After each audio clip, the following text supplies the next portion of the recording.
What is going on, my No Limit fam? How are you guys doing? I can tell you right now, I'm doing a lot better. Was out practically the whole last week. Felt like absolute dog shit, so hopefully you don't feel like dog shit. Last Sunday, I had a Brantley Gilbert concert. Shout out. Completely missed him all of last year, so that was great. But today, we're talking about the following. So today, we're talking about what makes a pre-workout good. Is it the taste? Is it how it makes you feel? Or is it the results you get? Or is it all of it? I'm gonna help you decide what you should be looking for in a pre-workout and some of the things to avoid that I've personally made the mistake of. So if you're with it, smash the thumbs up button. Let's get it. Pure and full disclosure before we jump in, I am not a doctor, a nutritionist, or any type of scientist for that matter. So whatever you choose to take away from this video is completely 100% up to you. You should definitely take these things at your own risk, and if you're under the age of 18, ask an adult or just go to the damn doctor. According to my calculation, a pre-workout should have these things automatically, and if it doesn't, don't bother wasting your time. So beta-alanine, it's a non-essential amino acid that's produced naturally by the body. It also aids in the production of carnosine. So to simplify it, beta-alanine enhances performance by increasing exercise capacity and decreasing muscle fatigue. Fun fact, antioxidant, it is immune enhancing, and it also has anti-aging properties.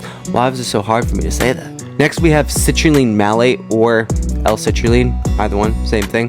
It's another non-essential amino acid. It's a nitric oxide enhancer which improves cardiac health, enhances performance during training, it speeds up the recovery, it reduces erectile dysfunction, it reduces high blood pressure, especially for women during pregnancy, and it improves the respiratory response. So, in other words, it's an ergogenic aid to both resistance and high intensity training. So, hope that made sense to you. The third thing you're going to want to look for is taurine. Taurine is a non-protein ogenic amino sulfonic acid that is widely distributed in animal tissues. I know you're an animal. You're a fucking animal, bro. Taurine can be found in most energy drinks too, if you're not familiar with that.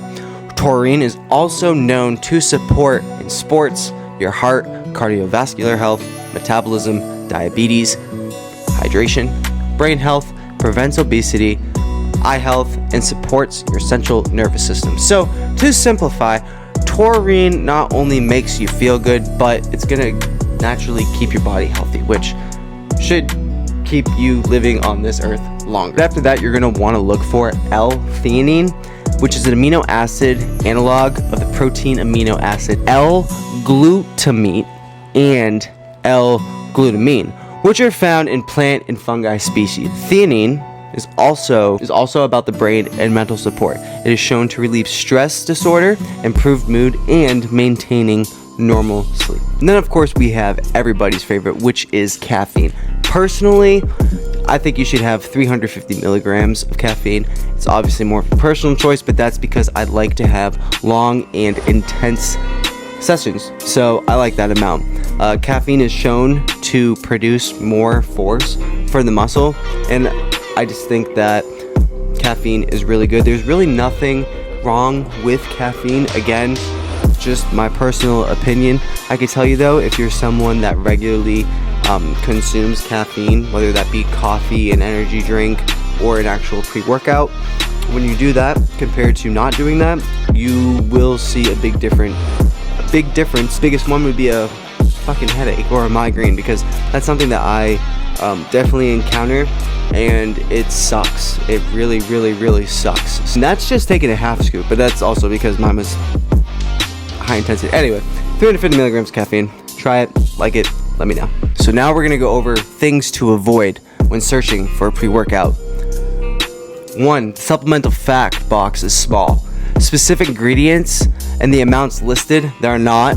If it tells you to take more than 2 scoops in 24 hours, you probably shouldn't do it. It doesn't have a banned substances label or a third-party label on it. The ingredients themselves are in the thousands of milligrams, like literally 1,000, 2,000. Usually any pre-workout under $30 is low quality ingredients or straight up not the right kind. And yes, they'll still sell it to you because they're gonna make money. I just want to say, I will say on all the pre-workouts I used and researched, none of them are approved by the Food and Drug Administration. However, the pre-workouts I use personally and on a daily basis are third-party tested for banned substances. Again, I want you guys to take these at your own risk. There's a big difference between a regular pre-workout and a high stimulant one.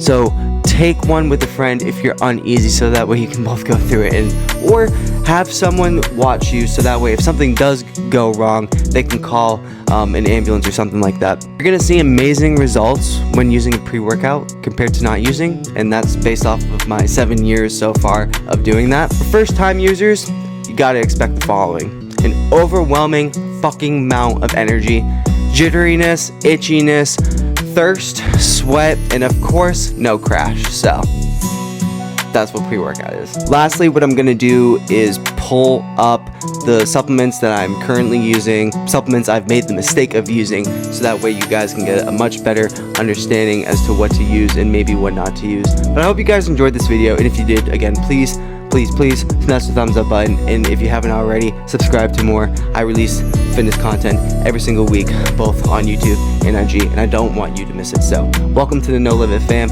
Have no limits, have a great fitness journey, and this was what makes a pre-workout good, bruh.